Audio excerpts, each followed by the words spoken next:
The owner of the establishment walks around the corner with these two baby goats, and everybody goes crazy.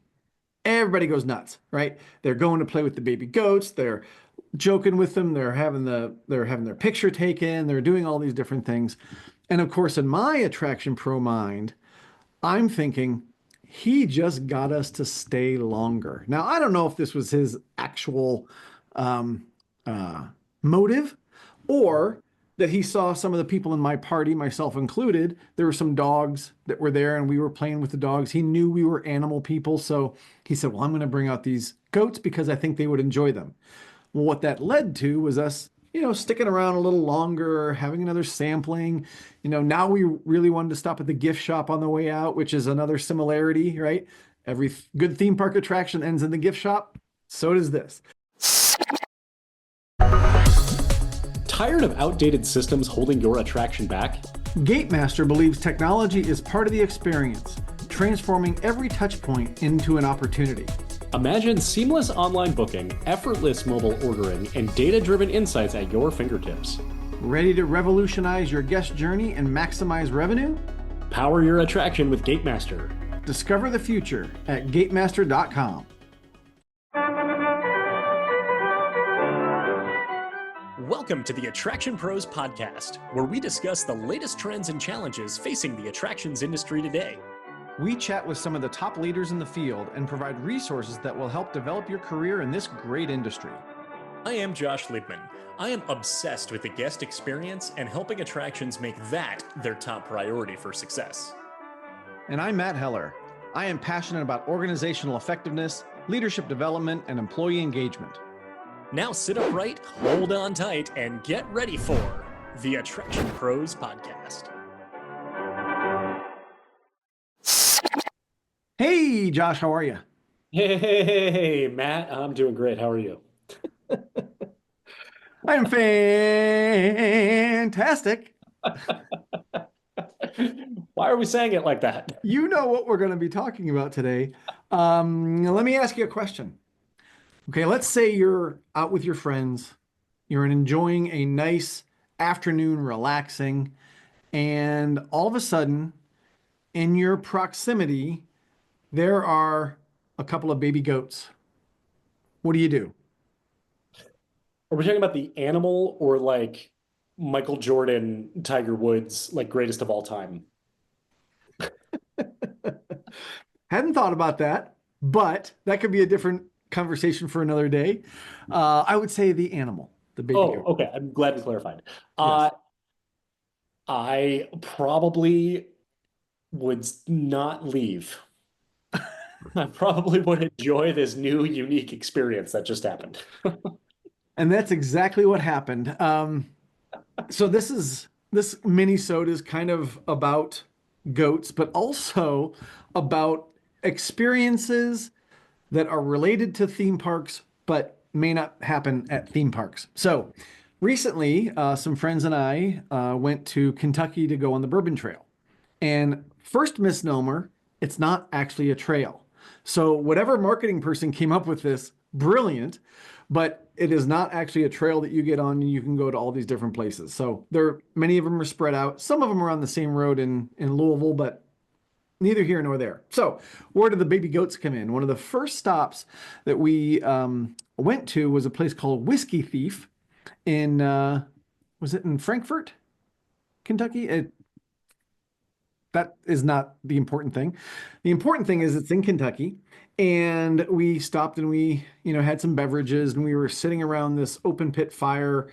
It wasn't on because it was daytime and it was very hot, but they had these Adirondack chairs and we're sitting there and we're enjoying some nice conversation and probably thinking about, where are we going to go next? What are we going to do, right? Because some of these distilleries, you go and you have a beverage and maybe you enjoy the scenery and then maybe you move on to the next thing, right? There isn't a lot of things to do beyond that. Well, here come the baby goats. The owner of the establishment walks around the corner with these two baby goats and everybody goes crazy. Everybody goes nuts, right? They're going to play with the baby goats. They're joking with them. They're having their picture taken. They're doing all these different things. And of course, in my attraction pro mind, I'm thinking he just got us to stay longer. Now, I don't know if this was his actual um, uh, motive or that he saw some of the people in my party, myself included. There were some dogs that were there and we were playing with the dogs. He knew we were animal people. So he said, well, I'm going to bring out these goats because I think they would enjoy them. Well, what that led to was us, sticking around a little longer, having another sampling. Now we really wanted to stop at the gift shop on the way out, which is another similarity, right? Every good theme park attraction ends in the gift shop. So does this. So that increased our dwell time at the distillery. Well, we always talk about, well, not always, but we often talk about dwell time or how long people are staying at an attraction. What keeps people there? Is it a nighttime show that keeps them there, through the evening? Is it the fact that you can eat there? I know there's some places that may be a 2 to 3 hour experience, maybe for little kids, and they don't have any food. But if they had some food, or they had maybe a lounge area for the parents, or they had Wi-Fi and those type of things, which a lot of people are doing, that might increase your dwell time. And of course, the idea behind additional dwell time is potential incremental revenue that you can get off of that, an enhanced experience. So now you are, increasing your opportunity to have a better Google review or Facebook review or whatever it is. So there are absolutely some benefits to having people stay longer. I agree. Yes. I didn't know where your stopping point was. I was taking it all in because I was thinking a lot of different comparisons. You just directly compared two baby goats to a fireworks spectacular of serving the same purpose.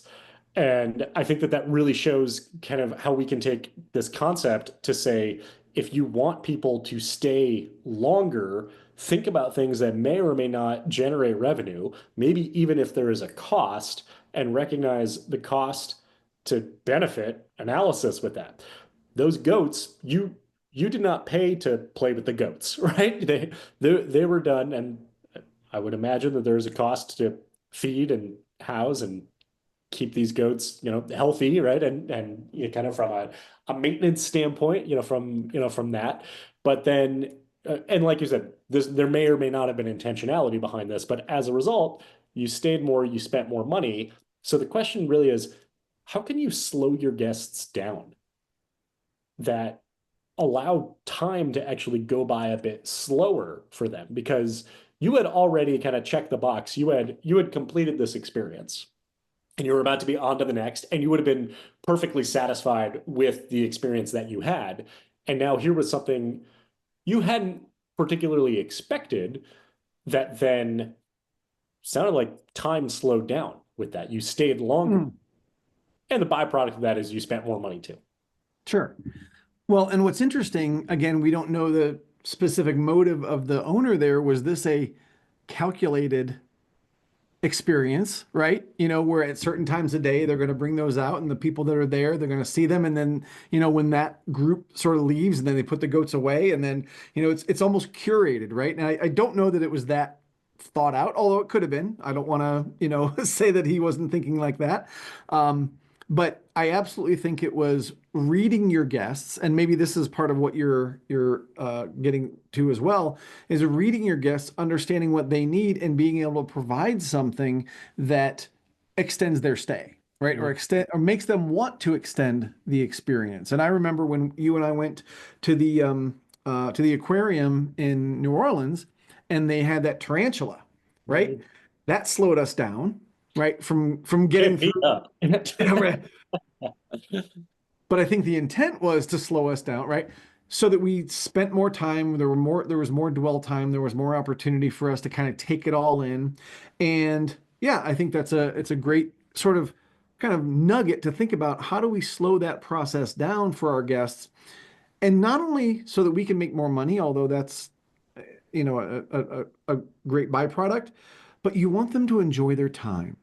So much of what we do in this industry is about ideally relaxing and making memories and unwinding and, dare I say, disconnecting from technology or from the world outside.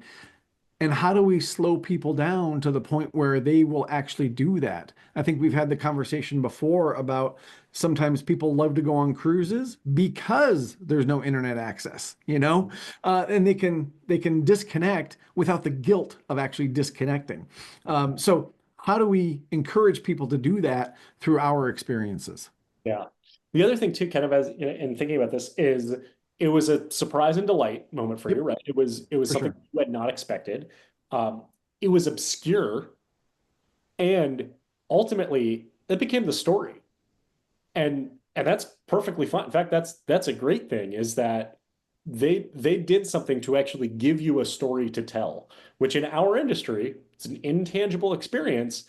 If I would have asked you about it, you would have told me about the bourbon. You would have told me about the experience, right? You would have told me maybe about the setting and the surrounding. And he said, yeah, it was really nice. It was great. But there was something that was remarkable in its truest form of the word, of it was worthy of remarking, in that there is intentionality behind that, of we're gonna give them something to talk about. Mhm. And as a result, here is something that it's there's the level of obscurity from it. It's not, wild, you didn't like let a gorilla loose, right? There were goats, right? Like it was something that gave you a memory on purpose. That would have really been a story if there was a gorilla loose at the distillery, right? That also would have been a story, yeah. Exactly. Or maybe there Well, wouldn't have been a story. but speaking of stories, there's another angle to this where every place that we went, every distillery that we visited had a story, right? And we talk about this all the time in the themed entertainment business, where we are storytellers. And when we have people walk into our venue, whether it's an aquarium or it's a family entertainment center or it's a heavily themed environment, there's a story that we want them to be included in, right? And sometimes they're writing the story, sometimes they're part of a different story, whatever the case may be. When you go to these different distilleries, every one of them has a story. A lot of times it's on the bottle. They'll give tours to people to tell the story and those type of things.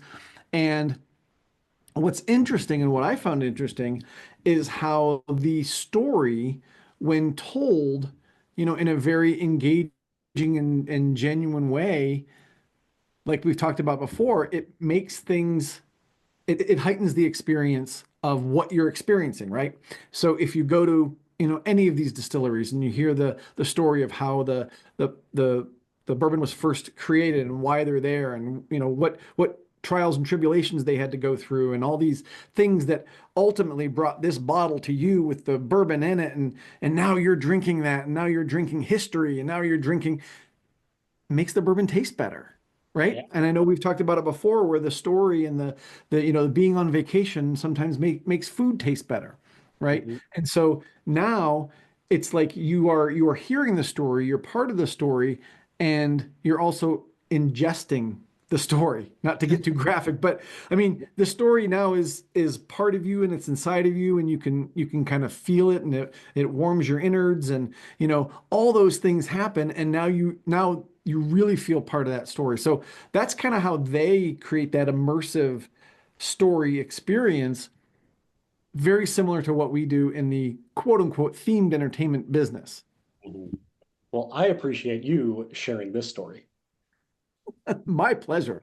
because this was entertaining. This now makes me think of, oh, I should go there. It level sets a new expectation of there might be baby goats to play with, There might be. interact with. There might be.